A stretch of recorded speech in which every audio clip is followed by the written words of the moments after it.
पण इथे ज्यावेळेला मी बसलो होतो, ज्यावेळेला देवेंद्र फडणवीस आणि मुख्यमंत्र्यांबरोबर, त्याच्यानंतर माझं आणि देवेंद्र फडणवीसांचं बोलणं झालं आणि मी म्हटलं की मला नको ते, म्हटलं तर मला त्या वाटाघाटी मला पाडू नका याच्यामध्ये. महाराष्ट्र नवनिर्माण सेना, भारतीय जनता पक्ष, शिवसेना आणि एनसीपी, परंतु फक्त नरेंद्र मोदींसाठी बिनशर्त पाठिंबा देत आहे, हे मी आज आपल्या समोर सगळ्यांसमोर जाहीर करतो. माझ्या सर्व महाराष्ट्र सैनिकांना मला फक्त एकच सांगायचं आहे, विधानसभेच्या तयारीला लागा, जोरात विधानसभेच्या तयारीला लागा. पुढच्या गोष्टी पुढे. 2006 साली ज्यावेळेला मी पहिलं महाराष्ट्र नवनिर्माण पक्ष स्थापन केल्यानंतरचं पहिलं भाषण ज्यावेळेला मी इथून केलं होतं,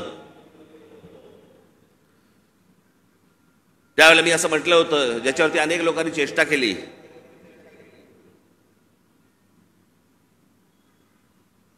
मी म्हटलं होतं की माझ्या महाराष्ट्रामधला शेतकरी हा जीन्स घालून ट्रॅक्टरवरती बसलेला मला शेतकरी मला अपेक्षित आहे, हवा आहे भविष्यात.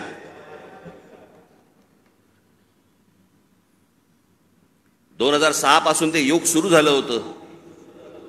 आज या जगामध्ये सगळ्यात तरुण जर देश कुठचा असेल, तरुण, तो आपला भारत देश आहे, हिंदुस्थान आहे. सर्वाधिक तरुण ना अमेरिका आहे, ना जपान आहे, ना अजून कुठचा देश आहे. आज फक्त भारत तरुण आहे.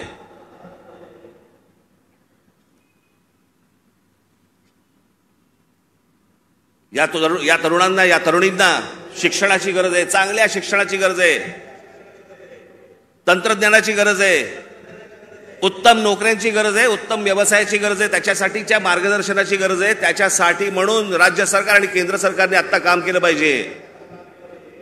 आम्ही तेच बोलतो. आता जवळपास 18 वर्षातली निघून गेली, उरले फक्त 10 वर्ष. 10 वर्षानंतर हा देश पुन्हा वयस्कर व्हायला लागणार.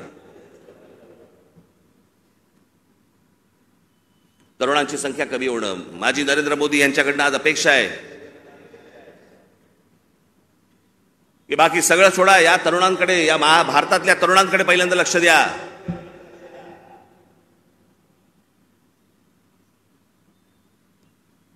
हेच ते फ्युचर आहे, हेच ते भविष्य आहे.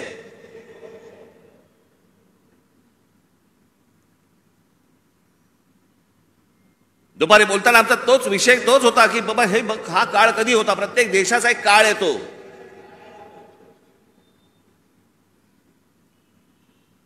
जसं जपानमध्ये एक काळ आला. जपानमध्ये ज्यावेळेला काळ आला त्यावेळेला तिकडे त्या अनेक कंपन्या उभ्या राहिल्या, सोनी पासून, होंडा पासून, काय काय अनेक गोष्टी सगळ्या उभ्या राहिल्या.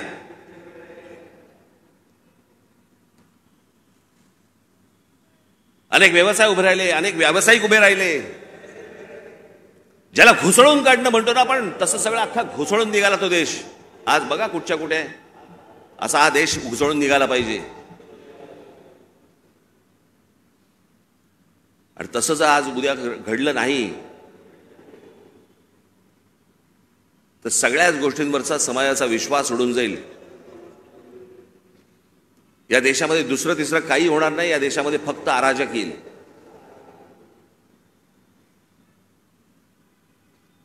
जर नोकऱ्या उपलब्ध झाल्या नाहीत, जर व्यवसाय उपलब्ध झाले नाहीत, लोकसभेमध्ये सांगितलं गेलं की या देशामधले, लोकसभेमध्ये सांगितलं गेलं की या देशामध्ये जवळपास 6 लाख उद्योगपती, व्यापारी हे हा देश सोडून गेले. 6 लाखाचा अर्थ काय होतो?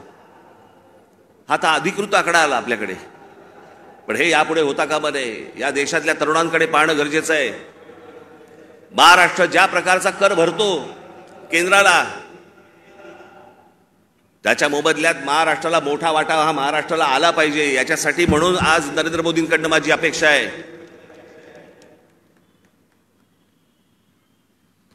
अनेक गोष्टींची अपेक्षा आहेत. पुढचं काय 5 वर्षात काय घडतंय, ही निवडणूक, येणारी लोकसभेची निवडणूक या देशाचं भविष्य ठरवणार आहे. की आपण खड्ड्यात जाणार आहोत का आपण वरती जाणार आहोत. उद्या अनेक निवडणुका येतील, पुढे विधानसभेच्या निवडणुका येतील. आज हाणामाऱ्या चालू आहेत.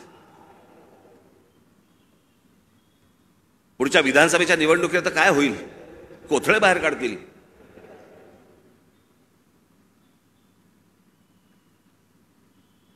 याचं कारण मी मागच्या तुम्हाला आठवतं, मी बोललो होतो तुम्हाला इथेच गेल्या वर्षीच्या सभेमध्ये, का त्याच्या गेल्या वर्षी सभेमध्ये तर आठवत नाही, महाराष्ट्रात कॅरम चुकीचा फुटला गेलाय. कोणाच्या सोंगट्या कोणाच्या भोकात आहेत तेच कळत नाही.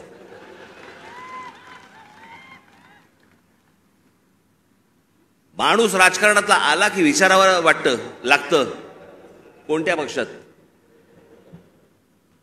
मध्यंतरी मी आपल्या पुण्याला गेलो होतो नाट्य संमेलनाला. तिकडे 5 जण मला भेटायला आले, नगरसेवक होते राष्ट्रवादीचे. मला बोलले नमस्कार साहेब. म्हटलं नमस्कार, आम्ही राष्ट्रवादीचे नगरसेवक. म्हटलं कोणाचे? त्यातले 3 बोलले आम्ही दादाचे, 2 बोलले आम्ही शरद पवारांचे. अशी सगळी परिस्थिती या महाराष्ट्राची झालेली आहे.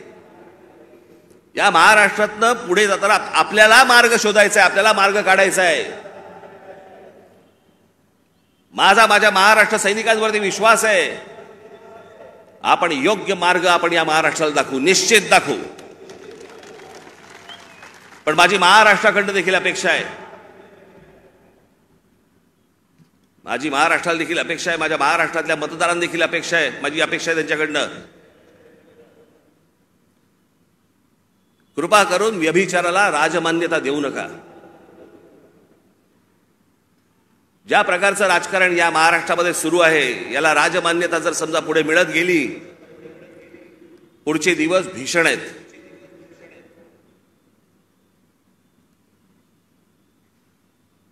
पण या आजच्या सगळ्या परिस्थितीमध्ये जेव्हा सगळ्या बाजूनी मी जेव्हा पाहतो,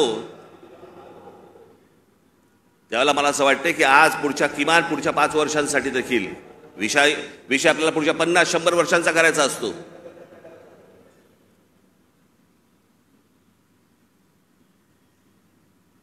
पण इथे ज्यावेळेला मी बसलो होतो, ज्यावेळेला देवेंद्र फडणवीस आणि मुख्यमंत्र्यांबरोबर, त्याच्यानंतर माझं आणि देवेंद्र फडणवीसांचं बोलणं झालं आणि मी म्हटलं की मला नको ते, म्हटलं तर मला त्या वाटाघाटी मला पाडू नका याच्यामध्ये.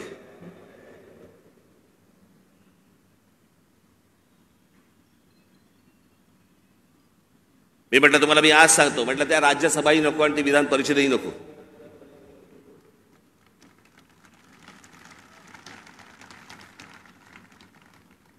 पण या देशाला चांगल्या खंबीर नेतृत्वाची गरज आहे, ज्याच्याकडनं माझ्या अपेक्षा आहेत त्याही पूर्ण झाल्या नाही तर राज ठाकरेचं तोंड आहेच. पण या पुढच्या काही भवितव्यासाठी म्हणून खंबीर नेतृत्वाची गरज असताना, म्हणून मी त्यांना सांगितलं मला काही अपेक्षा नाही आहेत. महाराष्ट्र नवनिर्माण सेना, भारतीय जनता पक्ष, शिवसेना आणि एनसीपी, परंतु फक्त नरेंद्र मोदींसाठी बिनशर्त पाठिंबा देत आहे, हे मी आज आपल्या समोर सगळ्यांसमोर जाहीर करतो. आणि माझ्या गावागावातनं सगळ्या महाराष्ट्रामधनं आलेल्या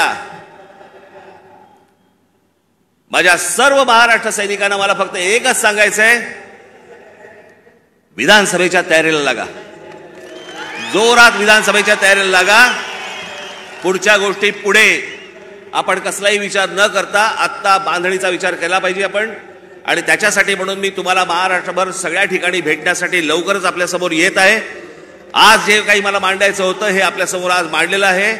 उद्या अजून जर समजा समोरच्यांची पकपक झाली तर अजून माझी दारं खिडक्या उघड्या करायला तोंडाच्या मी मोकळा आहे. आपण निश्चिंत राहा, जिथून आलेला आहात तिथून व्यवस्थित जा. जाताना आपण व्यवस्थित गाडीने ज्या आलेला आहात गाड्या नीट सांभाळून चालवा. घरचे लोक आपली वाट पाहत असतील. पुन्हा एकदा मी आपल्याला सर्वांना मी गुढीपाडव्याच्या मनपूर्वक शुभेच्छा देतो आणि आपणा सर्वांची मी रजा घेतो. धन्यवाद. जय हिंद, जय महाराष्ट्र.